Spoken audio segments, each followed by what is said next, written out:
എല്ലാവരും ഈ വീഡിയോ അവസാനം വരെ കാണണം. പ്രത്യേകിച്ച് രാഹുൽ മാങ്കൂട്ടം എന്ന് പറയുന്ന കേരളം കണ്ട ഏറ്റവും വലിയ പെർവെർട്ടറായ പെണ്ണപിടിയൻ. വലിയ ആനയാണ്, ചേനയാണ്, ചക്കയാണ്, മാങ്ങയാണ്. അവൻ പോസ്റ്റ് ഇട്ട് കഴിഞ്ഞാൽ നിമിഷ നേരം കൊണ്ട് ആയിരക്കണക്കിന് ഷെയർ പോകും, 10,000-കണക്കിന് കമന്റുകൾ വരും, ലക്ഷക്കണക്കിന് ലൈക്കുകൾ കിട്ടും.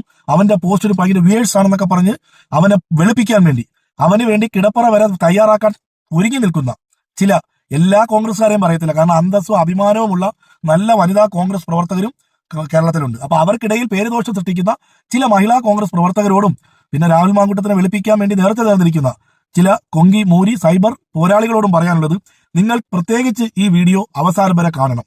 രാഹുൽ മാങ്കൂട്ടം ഒരു പോസ്റ്റ് ഇട്ടാൽ എങ്ങനെയാണ് അവന് ലക്ഷക്കണക്കിന് വ്യൂവേഴ്സും ലക്ഷക്കണക്കിന് ലൈക്കും കിട്ടുന്നതെന്ന് ആലോചിച്ച് അവന്റെ പോസ്റ്റിൽ പോയപ്പോഴാണ് കാര്യം പിടികിട്ടിയത്. വളച്ചു നീട്ടുന്നില്ല, ഞാൻ നിങ്ങളെ ഒരു വീഡിയോ കാണിക്കാം. ആ വീഡിയോ നിങ്ങൾ സ്ക്രീൻ റെക്കോർഡറാണ്, നിങ്ങളത് ഫുള്ള് കാണണം, ഫുള്ള് കേൾക്കണം, എന്നിട്ട് മനസ്സിലാക്കണം.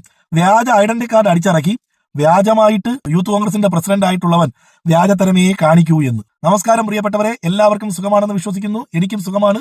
നമുക്ക് ആ സ്ക്രീൻ റെക്കോർഡിലേക്ക് പോകാം. ഓക്കെ, ഇത് രാഹുൽ മാങ്കൂട്ടത്തിന്റെ പേജാണ്. ഓക്കെ, നമ്മൾ രാഹുൽ മാങ്കൂട്ടത്തിന്റെ നമ്മുടെ അടുത്ത 5 വർഷക്കാലം നമ്മുടെ ജീവിതത്തെ ഏറെ സ്വാധീനിക്കുവാൻ പോകുന്ന സർക്കാർ ആരെയെന്ന് നമ്മൾ തിരഞ്ഞെടുക്കുവാൻ പോവുകയാണ്. ഓക്കെ, നമ്മളിത് സാധാരണ എല്ലാവരുടെയും ഓപ്പൺ ചെയ്ത് കഴിഞ്ഞാൽ ആ ലിസ്റ്റ് നമ്മുടെ താഴെ വരും. പക്ഷെ മാങ്കൂട്ടത്തിൻ്റെ ലിസ്റ്റ് വരത്തില്ല. കാരണം എന്ന് പറഞ്ഞു കഴിഞ്ഞാൽ അതിന് വേറെ ട്രിക്കാണ്. അപ്പം നമ്മളിത് ഇതിലോട്ടൊന്ന് കയറി നോക്കിയാണ്. ആദ്യം തന്നെ കാണുന്നത് ഓസ് റൈന. ഓസ് റൈന എന്ന് പറയുന്നത് ഏതോ അമേരിക്കൻ ആളാണ് കേട്ടോ. അപ്പോൾ ഇവൻ അമേരിക്കയിലൊക്കെ പിടിയുണ്ട്. അടുത്ത വാൽഗൈ ബൈ ഉണ്ട്, അവൻ പിന്നെ മാലിയിലുള്ളത്. പിന്നെ അത് കഴിഞ്ഞിങ്ങനെ താഴോട്ട് വന്നു കഴിഞ്ഞാൽ കണ്ട് തായ്ലൻഡ്, ബാങ്കോക്ക്, എവിടെയൊക്കെയാ ഇവിടെ ആളുള്ളത് കണ്ടോ. ഇതൊക്കെ എവിടെയൊക്കെയാണെന്ന് ഏതൊക്കെ പേരാണെന്ന് നിങ്ങൾക്ക് വായിക്കാൻ പറ്റുന്നുണ്ടോ? ഇതിങ്ങനെ എടുത്ത് നമ്മളിങ്ങനെ താഴോട്ട് പോയി കഴിഞ്ഞാൽ നമുക്ക് മനസ്സിലാകും രാഹുൽ മാങ്കൂട്ടം കാണിച്ചു കൂട്ടുന്ന തെമ്മാടിത്തരങ്ങൾ എന്താണെന്ന്. ഇത് കണ്ട, വയനാട് ദുരന്തത്തിൻ്റെ പേരിൽ പിരിച്ച കോടികൾ കയ്യിലുള്ളപ്പോൾ ഇവന് PR വർക്കിന് വേണ്ടി പണം ചെലവഴിക്കാനാണോ പാട്? നോക്കിയാണ് ഇത് കണ്ട ഇങ്ങനെ താഴോട്ട് നമ്മൾ പോകണം. ഇങ്ങനെ താഴോട്ട് നമ്മൾ പോയി കഴിഞ്ഞാൽ ആരൊക്കെയാണ് ഇതിനകത്തുള്ളത്? ഈ പേരൊന്നും നമുക്ക് വായിക്കാൻ പറ്റുന്നില്ല. എന്തെന്നറിയാവോ, ഇതൊക്കെയെന്ന് പറഞ്ഞാൽ വേറെ ഭാഷയാണ്. എന്നാലും എൻ്റെ രാഹുലെ, നീ ഇങ്ങനെ നാണവും മാനവും കെട്ട് ജീവിക്കുന്നതിലും നല്ലത് നിനക്ക് പോയി തൂങ്ങി ചത്തൂടെടാ. ഇങ്ങനെ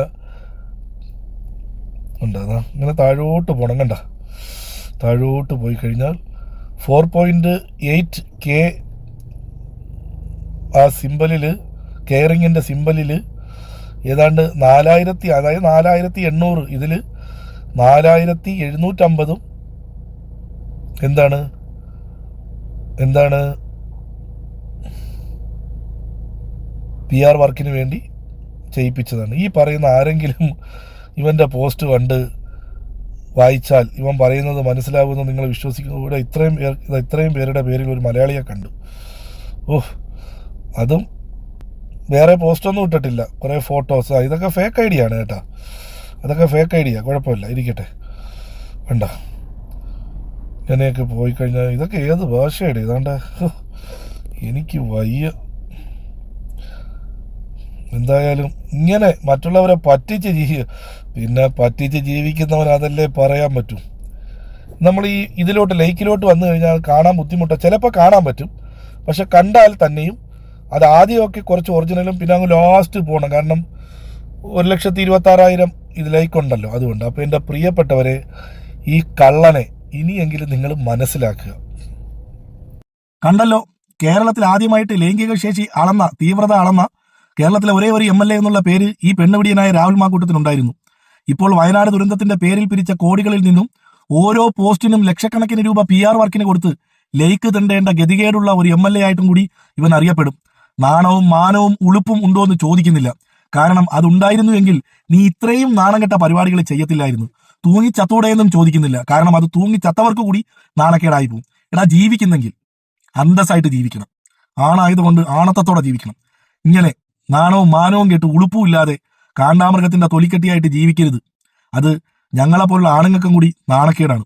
പിന്നെ നിന്റെ ഇന്ന് കാശും വാങ്ങി നിന്നെ വീട്ടിൽ കൊണ്ടുപോയി വെളുപ്പിക്കാൻ വേണ്ടി എല്ലാ അവസരവും ഒരുക്കി തരുന്ന നിസാർ കുമ്പിളയെ പോലുള്ള കൂട്ടിക്കൊടുപ്പുകാരന്മാര് ഈ ലോകത്തുള്ളിടത്തോളം കാലം നിനക്കൊന്നും പേടിക്കേണ്ട കാര്യമില്ല.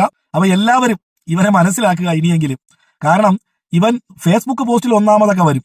പക്ഷെ റിപ്പോർട്ടർ ചാനൽ നടത്തിയ ആ ഒരു സർവേയിൽ 113-ാമതായിരുന്നു ഇവന്റെ സ്ഥാനം. അത് വെച്ച് തന്നെ മനസ്സിലാക്കാമായിരുന്നു നമുക്ക് ഇവൻ PR വർക്കിന്റെ ആളാണെന്ന്. പക്ഷെ അത് തെളിവടക്കം പുറത്തു വിടണമല്ലോ. അതിനാണ് ഈ വീഡിയോ ചെയ്തത്. എല്ലാവർക്കും നന്മകൾ നേരുന്നു.